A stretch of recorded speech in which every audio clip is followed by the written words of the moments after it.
Hey everyone, my name is Paweł, and welcome to the talk about how to design a good API, what to look into in specific.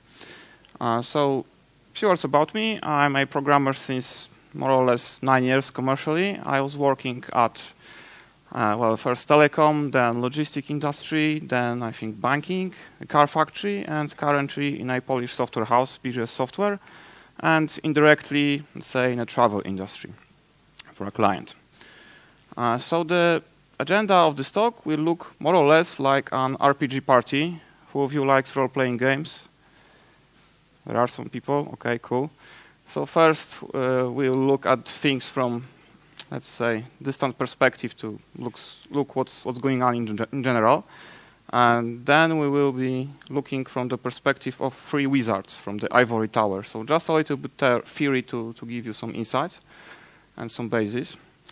Then we'll get to business. So there will be this dwarf who is hacking orcs and goblins and doing the actual business job, what we get money from. And behind this dwarf, there is usually the cleric who is buffing him and healing him. And there we'll be talking about things that are kind of orthogonal to this business perspective, but nevertheless important.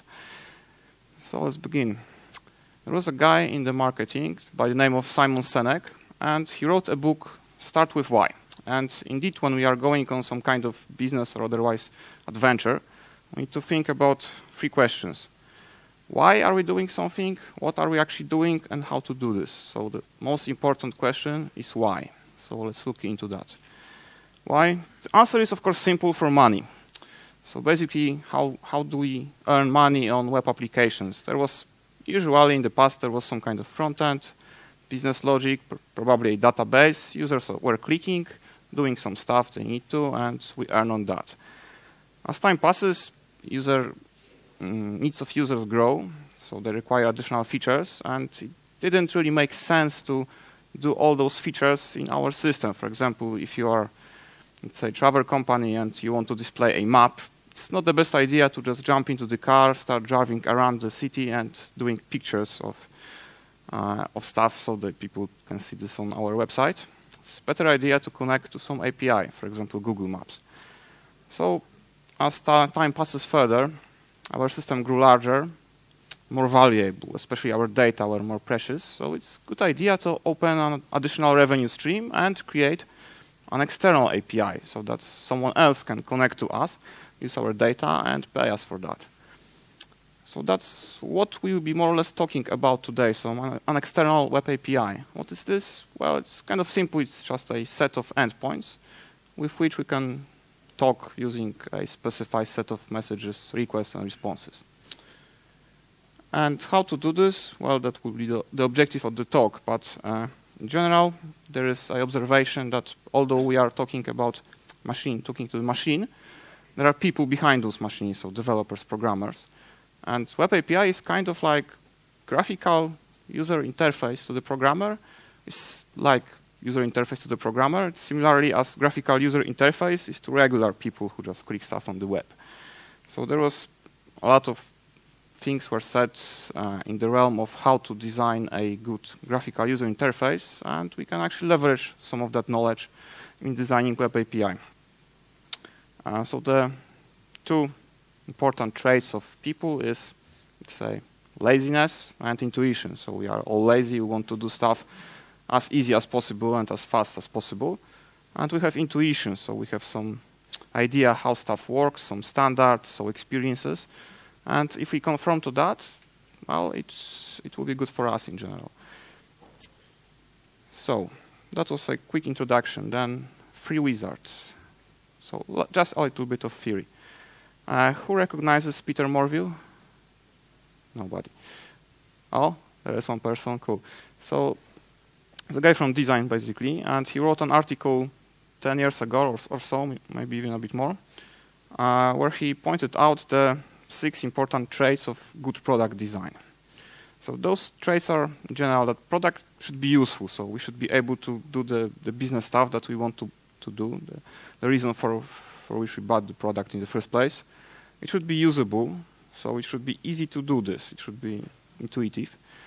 It should be desirable, so you're happy with the product. For example, if you are developers acting on an API, the API has a nice documentation and always works, and well, we desire this, let's say. It should be findable, so it should be easy to find the stuff that we want to do. For example, API is not buried under a lot of slashes and long URLs. It's somewhere close to the top domain of the company it owns. It should be accessible. Originally in the article, it was about the products used by people with some kind of disability, for example, let's say blind people. It's nice if the product then talks to them, or it's possible to touch the product and, for example, read Braille characters.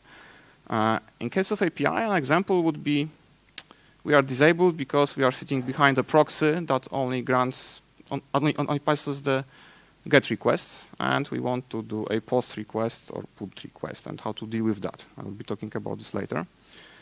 And it should be credible, meaning, well, every product should be credible. It shouldn't break, but if it breaks, the producer of the product shouldn't leave us alone with that. So in case of API, of course, sometimes stuff breaks. We get 500 from the server, but it's also nice if the API provider gives us more information about how to deal with this problem, and that would be another chapter in our story. The second wizard, Roy Fielding. Anyone familiar with Roy Fielding?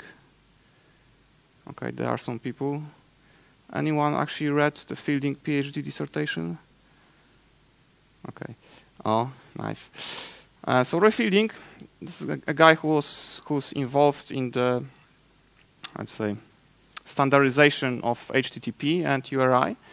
And in 2000, he wrote a defended PhD dissertations where he defined the REST architecture. So basically, if someone asks you, what is actually REST? Because we heard this a lot of time, but if we think a bit deeper about what it is, so it's not a protocol, it's not technology, it's not really a standard, it's an architectural style. And it was basically the thesis is about properties, how we can assess web architectures. There are several web architectures in the assessment, and then there is this REST, so representational state transfer. And what's the idea? There are those 6 principles. First, client-server, so we have separately client and server. Originally, it was more of a front-end and back-end, but it's not really the case anymore. So we can develop them independently. We have statelessness, so basically each request has enough information to be processed without storing some kind of inside state, because if the machine dies, then we lose the state. We can send the request to another machine, and if we have everything with the request that we need to do, we are good. But there comes a problem. We need to send more data, so there is a principle of cacheability. So every response sent from the server basically tells us on what condition we can store it and reuse later. So then we can save a bit on bandwidth and computing power on both sides, basically.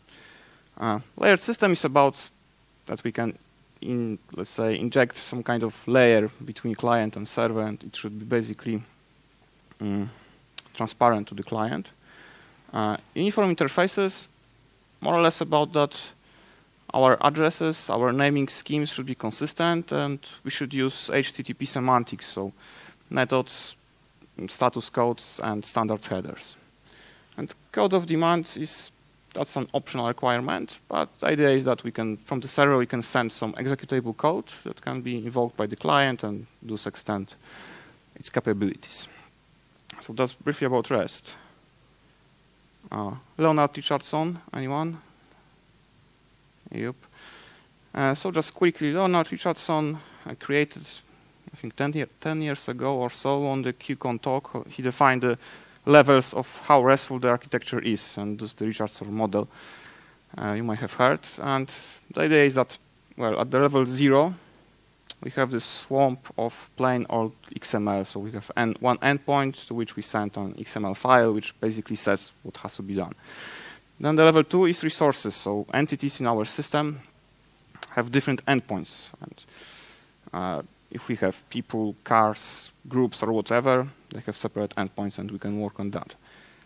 The next level is usage of HTTP verbs. So no longer we have to wonder, Should I invoke delete cars or maybe remove cars? I don't know. We just go to cars and use the delete method.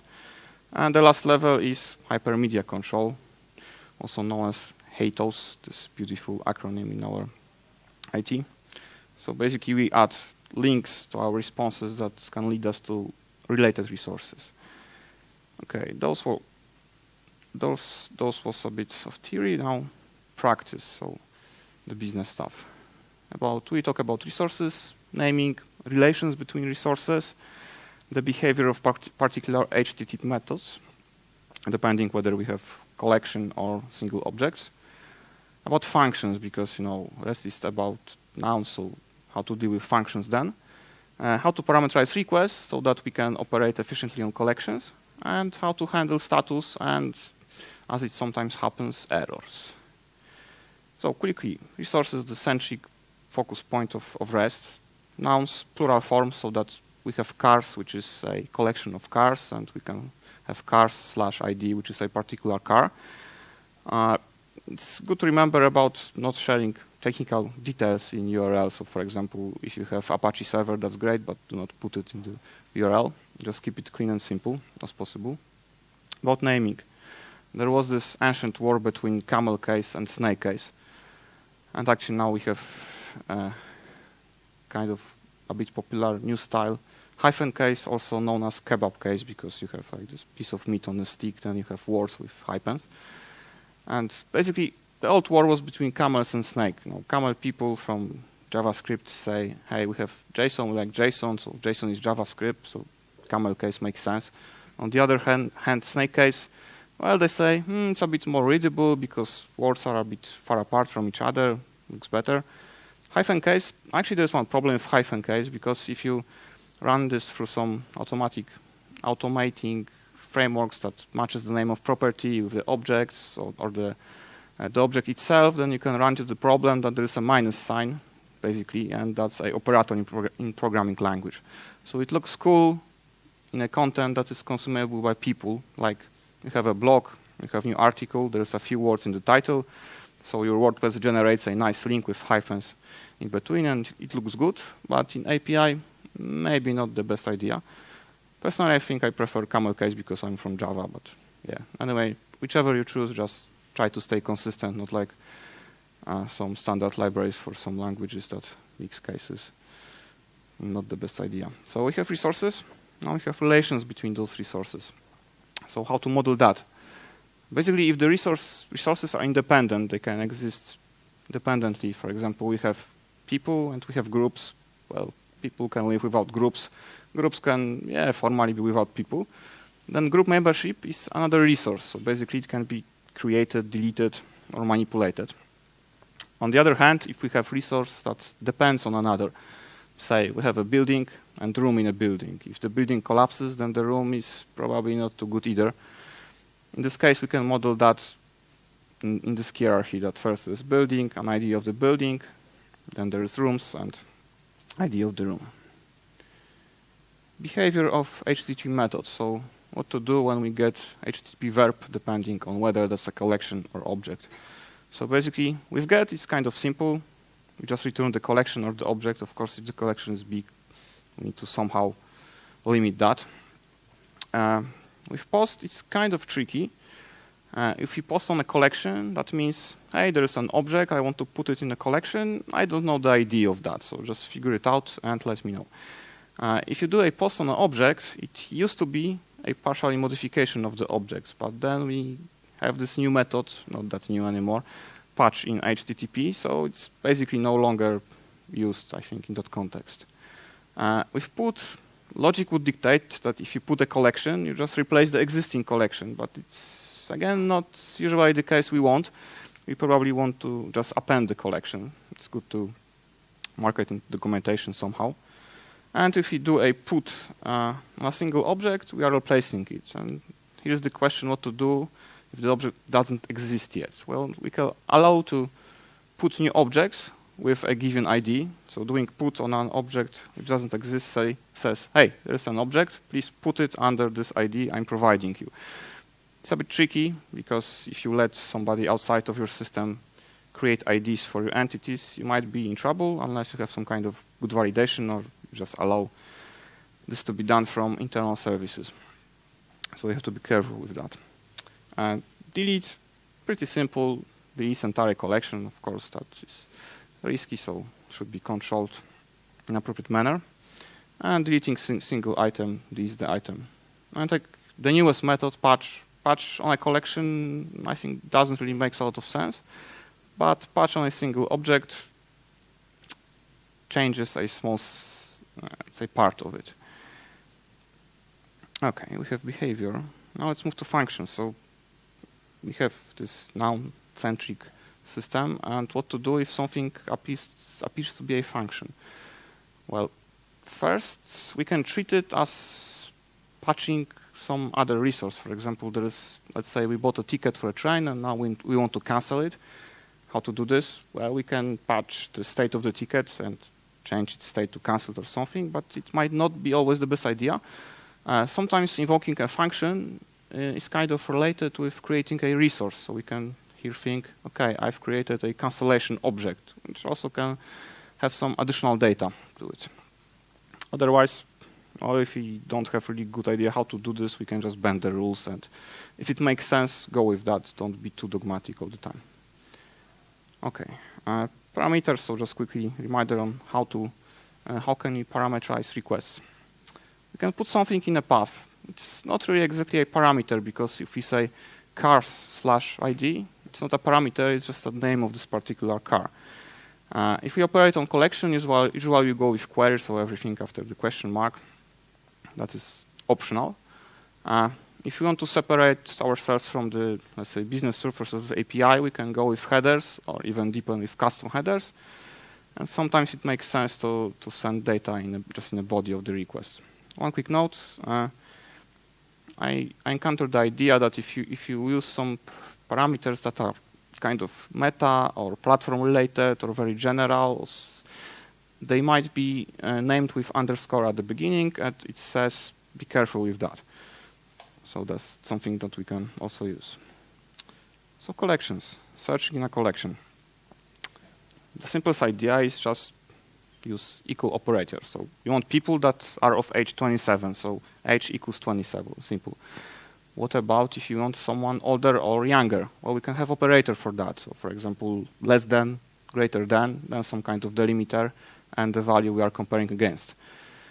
We can combine the property we are comparing against with the operator in one single name. So if we are looking for an Arnold, we can use name like Swordger, for example. And okay, we found objects. So now how to look into those objects?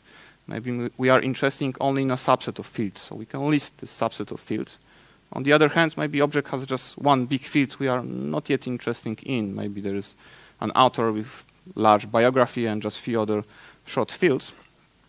Then we can just exclude some things. And we can define several styles of object, like small, medium, full, or something like that, and let users deal with that. So we found something. Now it's a good idea to sort what we found. So we can just specify one property by which we are sorting with some default order.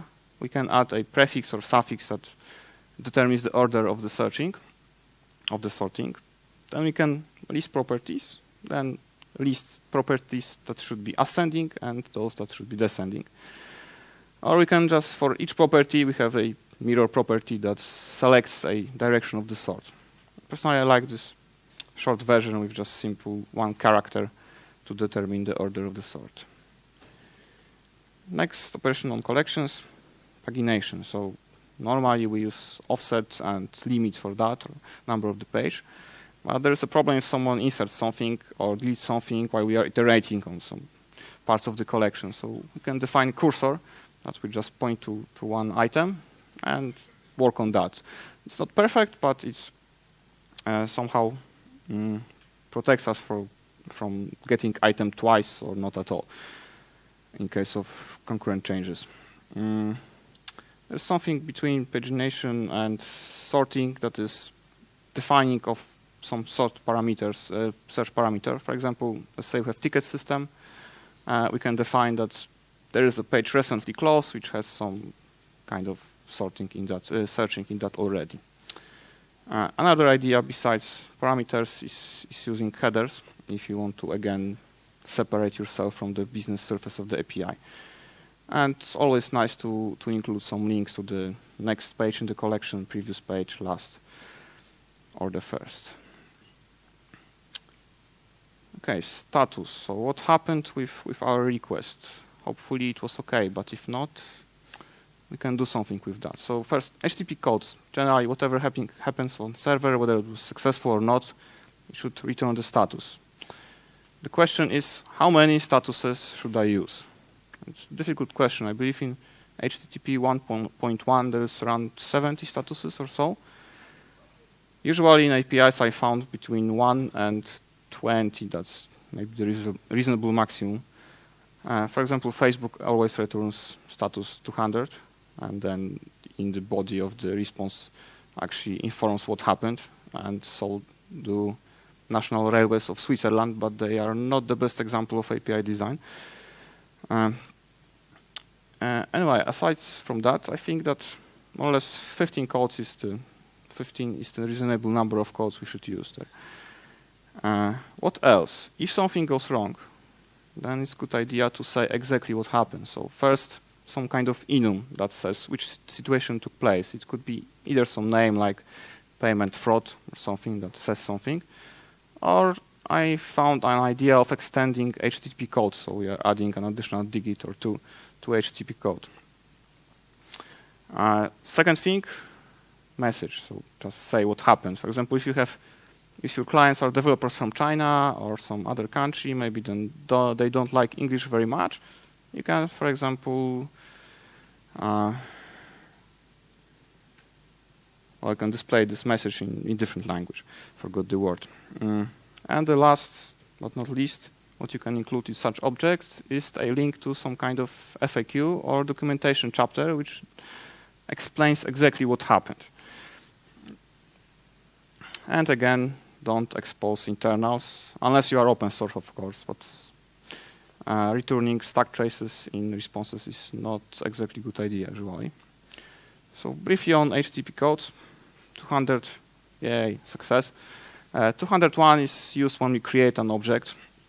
202, when we start some kind of asynchronous processing, and the response is not ready, but we notify that, okay, we got the request, we are on it. 204, when we delete an object, then we return this. And when we return just a part of the response, and there will be more, 206. Okay, 300 redirections, kind of tricky. 300 is not that often used because there is no really a good standard on how to handle that. It says that there are multiple choices. 301, something was moved permanently, so don't try again on this address. 302, it's kind of deprecated because it was meant as 307, but instead implemented in the early days as 303. So what are those? 307, temporary direct, means the address changed temporarily, and please use the same method that you did before. So I do a post on the server, and if I get 307, it means redirect and use post again. I did nothing for you. On the other hand, 303 means go to another place, but use get to retrieve results. So basically, I got the request, I got some processing, and I have results for you, and they are somewhere else. But use get to retrieve that. 400, I think the most codes are in this category. Unauthorized really means unauthenticated. I don't know who you are. Forbidden means really unauthorized, but the name was already taken. It means I know who you are, but you can't do this. 404, yeah, we know that one. 405 means the object is there, but the method is not allowed because maybe it's immutable or for some other reasons. Conflict, well, the thing that you are trying to do in the request is in a conflict state with the server. So, for example, AWS S3 would return that if you try to delete a bucket that has still some files in it. That's a conflict in their definition. Gone means that there was a resource, but it is not anymore, and it's permanent situation. And 422, unprocessable entity, is basically kind of bad request, but on a higher level of abstraction. So you would return bad requests when the JSON is, for example, malformed. It lacks one parenthesis. But if you do a request to book a ticket and say arrival date is before the departure date, that's a good situation to return 422. So it says that there's a business situation and we can process it, although we understood the request. And server errors. So yeah, 500, generic error. We don't know what happened. We don't like that. 501 is kind of a way of saying that it's kind of under construction. It will be there. Try again maybe later, like in 2 weeks or something. But gateway and gateway timeout are somehow similar, and it's saying that when you're acting as a gateway, something bad happened with someone else. So either another service screwed the response or didn't respond at all. Sorry, there is nothing I could do. And it's okay if we are talking internal APIs and microservices, then we just go to another team and ask, hey, what's going on? But on the other hand, if I'm an external client, I don't really care which one service screw up something. I'm interested in what happened, basically. So it's not very recommended to use as status code in external API, I think. And service unavailable is a way of saying that, hey, we are down, but there is some maintenance, everything will be okay. Instead of just 500, it's not working. So that's the main, let's say, business part. Now let's go to this quickly to this supporting thing. So a few words about security, about versioning, cache and performance, throttling, HATEOAS, and then some less technical things, but also some miscellaneous. If you don't know where to put something, you can always put it in miscellaneous category. Security, well, 2019, we should use TSL whenever possible, and HTTPS. If someone goes to our endpoint without HTTPS, we shouldn't redirect them to HTTPS, just return error so the situation is clear. Cryptography is difficult, so even if you have PhD in cryptography and 10 years of experience, it's probably not the best idea to invent our own ciphers and cryptographic schemes, especially security by obscurity is a bad idea. Instead of passwords and username, it's good to use API keys as they are more secure. It's difficult to guess them, let's say. And there is probably everyone, or almost everyone knows the OWSAP, Open Application Security Project, but if you don't, just check this out, .org. It's a list of 10 most important threats in web application, and it's always good to see what is currently on top there. Okay, versioning. So our API changes and how to deal with that. The most popular and usual solution is just to embed version in the URL. So we say v2 is API version 2. v1 or without anything is version 1. On the other hand, we can go a bit deeper and use parameter for that. So that way, for example, if someone does not include these parameters as it is optional, we can assume that we are returning the newest version of the API. Again, if we want to go away from the business surface of the API, we can use headers, either accept header for that, or we can use our own headers. And API versioning and resource versioning are two different things, so we can have new API, old API, and return new version of resource and old version of resource. Those shouldn't be confused. Cache control. Cache is difficult. But in general, what we can do about this? We have this values of cache control headers. Basically, public and private is about whether the information is meant for just single users or is publicly available. So if there is a logo of the web page, it can be marked as public. If there is some particular data for the user, it probably should be private. Those should be public and this should be private. If you can allow resource to be stale, we don't care about it to be very fresh, then we specify some kind of max age, so how stale it should be. No cache doesn't really mean that we don't have any benefits from caching. It just means that the resource should be always fresh. So whatever the client checks for the resource in proxy, we need to check on the server. And if the resource didn't change, well, we are in luck. We can just return the value from the proxy. If not, we need to refresh that. On the other hand, no store says that we can't use caching at all. Basically, it's about sensitive data like medical records or anything related with money usually. And we don't want to store even on the device of the user, or maybe especially on the device of the user. So how to deal with all those values? There are actually like 15 or so more. Basically, we need to think if the data is private or public, if it can be stale or not, and if it is sensitive. And then we can set some effective caching strategy so that we save both on bandwidth and performance and computing power of our systems and clients. Throttling. So how to deal with many requests. Basically, you can just return 500 server kaput. But we can do better. For example, there are 3 headers, not standard but commonly used, that say that there's a limit in time window, how many requests are left in current time window, and when the new time window starts. And if the client is in no luck and there is no more requests in the time window, then you can return 429 too many requests, and the information that, let's say, hey, there will be new window opening in 7 seconds, so just try again then, and not try every second because it won't work anyway. And again, we save both on our side and the client side. HATEOAS. Who of you did play Diablo 2? Yeah, lots of guys.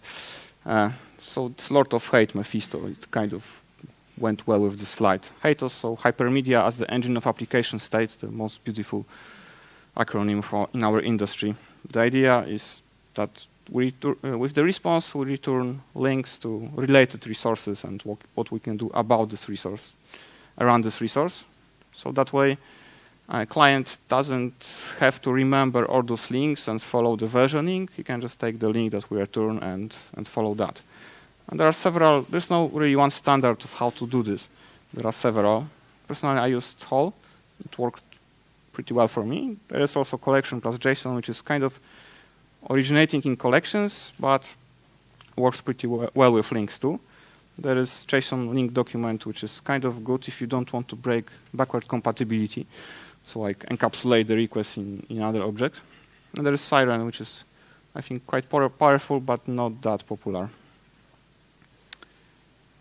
Documentation. So moving a bit away from the technical side. Documentation should be easy to find and ideally public, so I don't have to mail the support and wait 2 weeks to get the documentation. There are 3 tiers of kinds of documentation. There is like this address book, which is exhaustive reference. Everything we can do with the API, but really boring. Then there is engaging tutorial, which is kind of a business story. We start with something, we do some other requests, we complete something, and we can follow that. And there is an engaging, that was engaging tutorial. There's concept quick start. There's something that we put on the front page of our product, so the developer can just take it and start from that and move efficiently. Miscellanea. So as I said about those 6 principles of good product design and people with disabilities. So if I'm a person with disability and I can't do a post request because of my proxy, then I can use a header for that, HTTP method override, and just specify the value of the method I really want to use while I'm using get method. It's kind of maybe obsolete because most modern web browsers do this, but we can add a parameter to pretty print JSON, so automatically insert indentation and new lines, so it's more readable. In browsers that do not support this. For encoding, we have standard header, so let's not invent our own solutions. Resource UID. When we are creating new resources, it's not the best idea to just go with consecutive numbers, 1, 2, 3, and 4, because then somebody can just ask for all the numbers and get all the data from our database. And aside from losing data, we are losing quite a lot of performance here. So it's good to use some longer and random IDs, so it's difficult to guess them. And somewhat similar, request UIDs, sometimes called correlation IDs. If you start let's say, the processing flow on the boundary of our system. Then some calls are fired to microservices. Maybe there are quite a lot of them. We can add a parameter with this ID of the request, and then it's easy to find this in logs and debug the situation. Yeah, REST clients and browsers. There are some API vendors who have an idea that if somebody accesses API from web browser, it means we want to return HTML instead of JSON. It's generally a bad idea. We have content negotiation for that.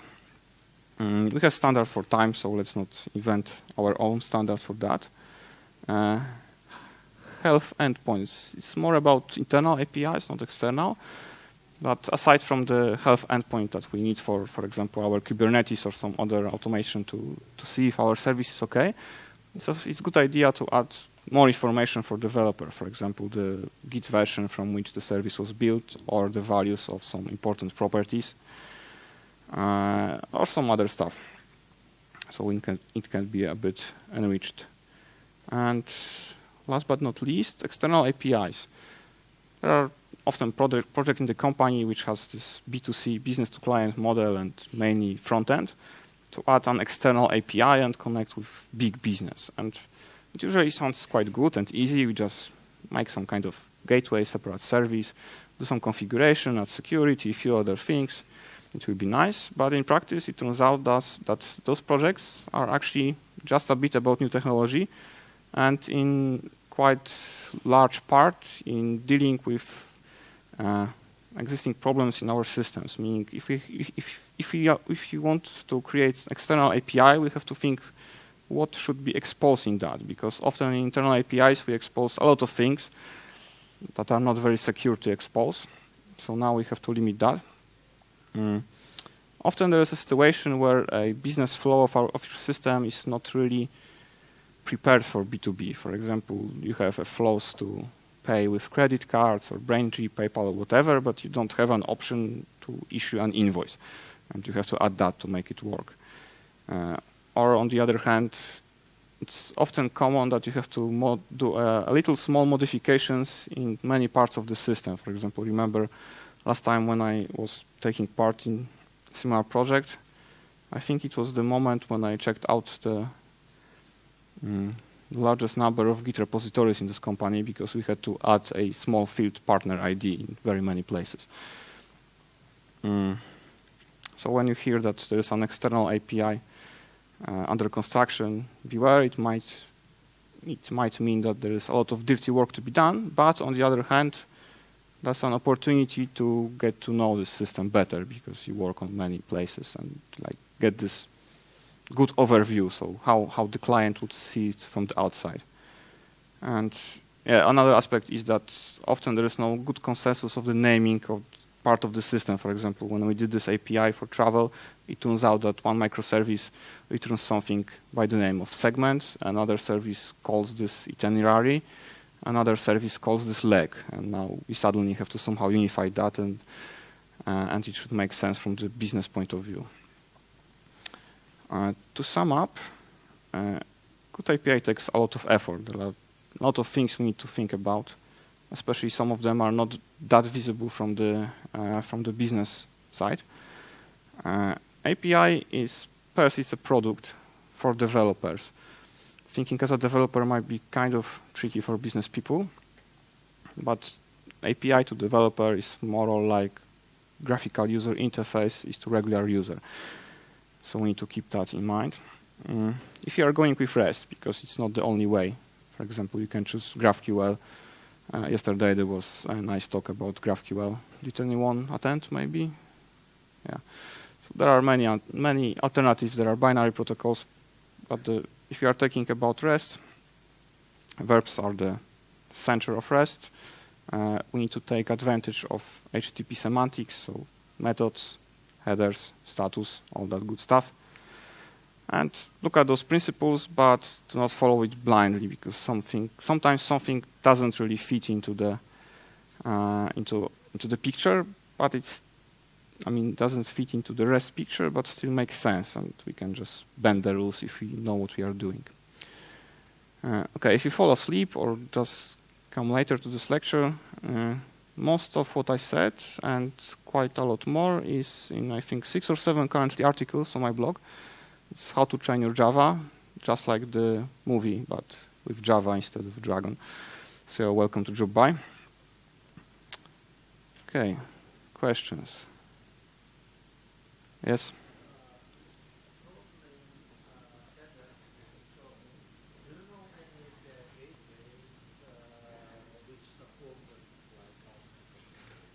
Which exactly headers? Throttling headers like too many requests or something which controls the throttling. I'm not sure actually, but I think this is one of the common functionalities that is actually implemented by API management platforms like APG or however it is now called, because it was bought by Google, WSO2 or AWS Gateway. I think in all of them I saw the point about throttling, so I suppose they do. Any other questions? Yeah. You didn't mention anything about parameters inside the body that we are using it, that we are actually picking in external API. I'm often seeing that people use a trait to use request response as a part of naming, and for me it's not good because it should be resource and should be oriented to resource, not event. What do you think about it? Well, I saw the problem that somebody needed to request a long list of the question basically about parameters in request body, if they are good or not. The problem was that somebody has a situation that he wanted to request a very, very, very long list of resources. And the list was particularly that long that it may not fit the length of the URL. And he was wondering that maybe then it is a good idea to put it in a body.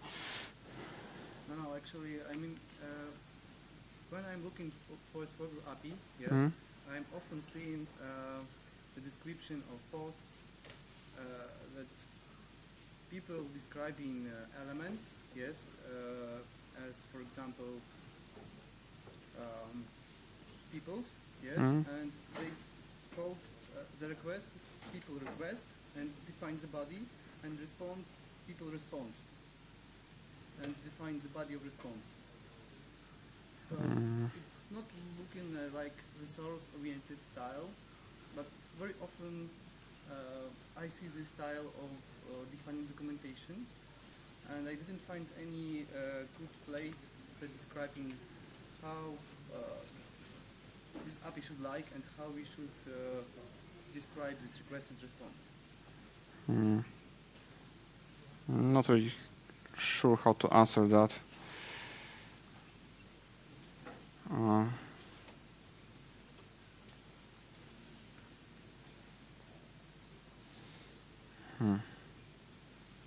don't know, gotta think about it.